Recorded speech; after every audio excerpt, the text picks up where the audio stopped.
We accept these positions and we enroll as students here at the University of Pennsylvania with the understanding that every race, religion, nationality is protected from experiencing hostility and discrimination, at least at the institutional level. Liz Magill's letters of sympathies for one race in a conflict over others suffering in the same conflict violate this standard and cites hostility against all those to whom support is not expressed. These statements encourage feelings of alienation, marginalization, and dismissal for those suffering from what is happening in Gaza for people like me. It has been immensely painful and frankly frightening to serve an institution that openly censors the suffering of an entire core demographic, of its students, of its faculty, of just those whose humanity have been shaken by what we're seeing in the world.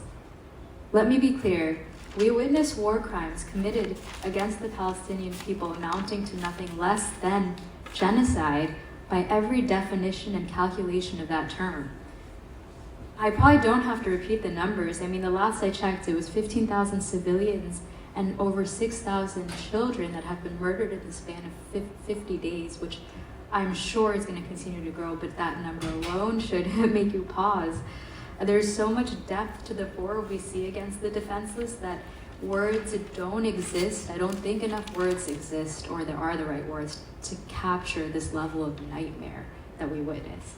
And yet, day after day, we have seen not only this institution's active censoring of anyone who speaks to their and our suffering, going so far as to cry a Palestinian literature festival.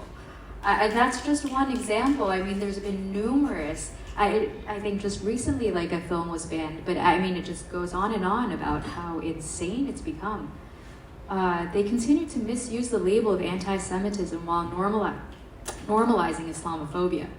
While they debate if slogans that call for freedom are anti-Semitic, Palestinian kids are being stabbed to death here in America, and Arab students are being shot and crippled in the streets not long ago near their schools.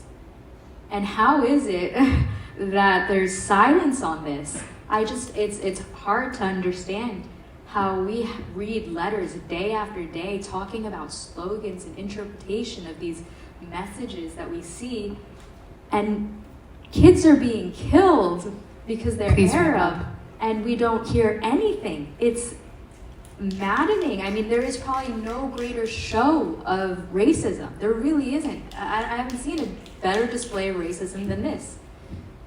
You and the university have been urged, and we continue to urge, that you affirm all life is invaluable, including the life of You are out of time. I'm sorry. Okay. Our next speaker is Bo Bernstein.